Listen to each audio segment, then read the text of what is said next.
ہے کھانے پینے میں خوب کوششیں ہوتی ہیں، غیروں کو تک اس بات کا پتہ چل چکا ہے کہ رمضان کا مہینہ مسلمانوں کے لیے کھانے اور پینے کا مہینہ ہے، اور اس سے آگے بڑھ کر کہوں مسلمانوں کے لیے رمضان کا مہینہ شاپنگ کا مہینہ ہے۔ اللہ رحم فرمائے، مرد تو پھر بھی 100 میں سے سمجھیے 50 یا 40% ٹھیک ہے، میں 100 میں سے 40 یا 50 ہی کہوں گا، شاید وہ بھی زیادہ ہو جائے۔ اب تو ایسا ماحول بگڑ چکا ہے کہ ہماری کمیونٹی کے ہمارے مسلمان روزہ رکھنے کو بھی غیر ضروری سمجھ رہے ہیں۔ کسی نے جاب کا بہانہ بنا کر کے کہ مجھے کام کو جانا ہے، میں روزہ نہیں رکھ سکتا، بہانہ بنا کر کے روزہ چھوڑ دیا، اور معمول ہے، روزہ نہ رکھنے کا معمول ہے۔ اور کسی نے اپنے کاروبار کا بہانہ بنا کر کے کہ مجھے دکان پر بیٹھنا ہے، گرمی کا موسم ہے، مجھ سے روزہ رکھا نہیں جاتا، کاروبار کا بہانہ بنا کر روزہ چھوڑ دیا۔ اور کسی نے اسکول اور کالج کو جانے کا، پڑھائی کرنے کا، ایگزامینیشن کا بہانہ، میرا فائنل ایئر ہے، ڈگری کا سال ہے اور مجھے امتحان دینا ہے، اس لیے اسکول اور کالج کا بہانہ بنا کر کے روزہ چھوڑ دے رہے ہیں ہمارے نوجوان بچے، اسکول اور کالج کا۔ اب اور آگے، پہلے زمانے میں مردوں کا تو کاروبار کرنا، تجارت کرنا سمجھ میں آتا تھا، پچھلے زمانے کے لوگوں کو عورتوں کا کاروبار کرنا، عورتوں کا جاب اور نوکری پر جانا، عورتوں کا ملازمت اور نوکری کرنا، یہ ان کو سمجھ میں نہیں آتا تھا۔ اب تو ہمارے اس علاقے کی اتنی زیادہ عورتیں روزانہ کام کرنے کے لیے گارمنٹس میں فلاں جگہ جاتی ہیں، اور اس بہانے سے روزہ نہ رکھنا ان کا سالہ سال کا معمول ہے۔ تو کتنی بڑی کمیونٹی ہے جو بہانے بنا کر کام کا، کاروبار کا اور تعلیم کا روزہ چھوڑنا ان کا معمول بنا ہوا۔ تو جس طریقے سے زنا کو برا سمجھا جاتا ہے اور زنا کرنے والے کو حرام کام کرنے والا حرامی سمجھا جاتا ہے، جس طرح شراب پینے کو برا سمجھا جاتا ہے اور شراب پینے والے کو پورے معاشرے اور سماج میں اچھی نظر سے دیکھا نہیں جاتا، اسی طریقے سے اسلام میں، شریعت میں روزہ نہ رکھنے والا یہ بھی حرام کا ارتکاب کرنے والا ہے، یہ بھی گناہ میں برابر کا شریک ہے، اس کو بھی ایسے ہی برا سمجھنا چاہیے، بلکہ اس سے آگے بڑھ کر وہ لعنتی ہے، اللہ اور اس کے رسول کی لعنت اس پر پڑتی ہے، یہاں تک کہ اللہ کے نبی صلی اللہ علیہ وسلم جو غیروں کے ساتھ نرمی کا، پیار کا، محبت کا، بھائی چارگی کا برتاؤ کرنے والے تھے، وہ منبر پر کھڑے ہو کر کے حضرت جبرائیل علیہ السلام کی دعا پر، بد دعا پر آمین کہہ رہے ہیں کہ وہ تباہ ہو جائے، برباد ہو جائے، اس کا ستیہ ناش ہو جائے، اس کا بیڑا غرق ہو جائے، جو رمضان کے مہینے کو پا کر اپنی مغفرت اور اپنی بخشش نہ کرائے۔ ہمارے سینے میں دل ہے یا پتھر ہے؟ روزہ نہ رکھنے کا معمول، مردوں کی تو بات ہی الگ ہے، عورتوں کا تو کیا کہنا ہے، عورتیں مردوں سے زیادہ بگڑی ہوئی ہیں۔ اب ضرورت اس بات کی ہے کہ عورتوں میں بھی روزانہ کوئی مجلس رکھی جائے، عورتوں کو کسی جگہ جوڑا جائے، ان کو سمجھایا جائے اسلام کیا ہے، اسلام کے احکام کیا ہیں، اللہ کون ہے، اللہ کے رسول کیا ہیں، تمہارے اوپر کون کون سے احکام شریعت کی طرف سے لاگو ہوتے ہیں۔ باقاعدہ عورتیں بازاروں میں،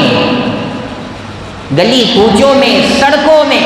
بڑی تعداد میں نظر آتے ہیں۔ مسجدوں میں تو مرد حضرات دیکھنے کو ملتے ہیں، اب عورتیں تو سمجھتی ہیں کہ ہمارے اوپر کوئی عبادت ہے ہی نہیں،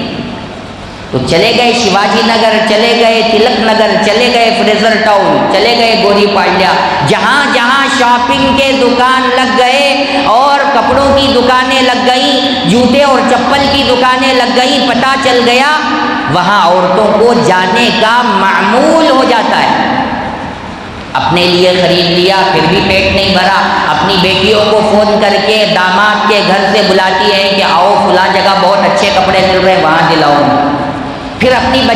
بچیوں کو بھی دلا دیا، پڑوس والوں کو بتلاتی ہے کہ یہ کپڑے دیکھو میں خرید کر لائی ہوں، چلو تم کو بھی لے جا کر دلاؤں گی، پھر پڑوسیوں کو بھی دلا دیا، اب دوسرے وہ پڑوسی ان کو بولے، وہ ان کو بولے، ایسے پتہ نہیں کتنے لوگوں کو وہ خالہ اماں بلا کر لے جا کر کے کپڑے دلانے کا کام کرتی ہے اور اپنا بھی خراب کرتی ہے رمضان، اور دوسروں کا رمضان بھی خراب کرتی ہے۔ وہاں جاتی ہے، بھائی رمضان کا مہینہ ہے، گرمیوں کا موسم ہے، رمضان میں جیسے کپڑے آتے ہیں دوسرے مہینوں میں ویسے کپڑے نہیں آتے، رمضان میں جو آفر ملتا ہے وہ دوسرے مہینوں میں آفر نہیں ملتا، اس لیے وہاں جا رہی ہیں کڑی دھوپ میں، ایک جوڑا خریدنا ہے، 10 دکان 15 دکانوں کا چکر لگاتے، لینا ہے ایک ہی جوڑا، اور وہاں جا کر کے چوکاشی کرنا، ادھر سے ادھر کرنا، یہاں کی وہاں کی باتیں کرنا، جھوٹ بولنا، فلاں دکان میں تم بتا رہے ہو 1500 روپئے، فلاں دکان میں 1000 روپے میں مل رہا ہے، وہاں جا کر کے کہیں گے کہ تم 1000 بتا رہے ہو، وہاں 700 روپے میں مل رہا ہے، 700 روپے کی دکان میں جا کر کہیں گے کہ تم 700 بتا رہے ہو، وہاں 500 میں مل رہا ہے، جھوٹ بھی اور دھوکہ دہی بھی، اور ادھر کے ادھر کی باتیں بھی، اور بے حیائی بھی، غیر مرد سے باتیں بھی، اور اس میں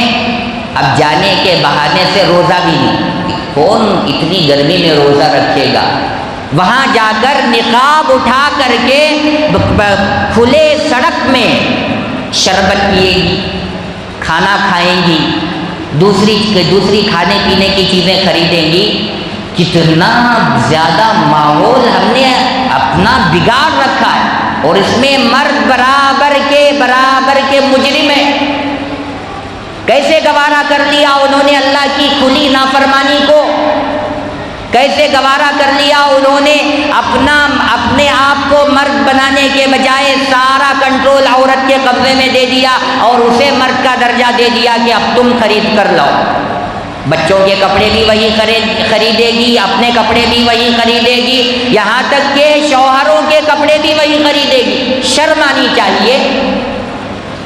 باہر کے کپڑے، اندر کے کپڑے، سارے کپڑے، جوتے، چپل، ٹوپی اور بیلٹ، ساری چیزیں عورتیں خرید کر لا رہی ہیں، اور یہ بے غیرت جسے برقع پہن کر، ساڑی پہن کر، جمپر پہن کر گھر میں بیٹھ جانا چاہیے، بنگڑیاں پہن کر عورتوں کا کام کرنا چاہیے، کچن اور مطبخ میں کھانے پکانے کا کام کرنا چاہیے، یہ اپنی عورت کو مرد بنا کر کے بازار کی چمک بنا رہا ہے، اور اللہ اور اس کے رسول کی کھلی نافرمانی پوری جرات اور ہمت کے ساتھ ایسے نبی کا امتی ہو کر رہا ہے جس نبی نے ہلاک اور برباد ہونے کی بددعا پر آمین کہا ہے۔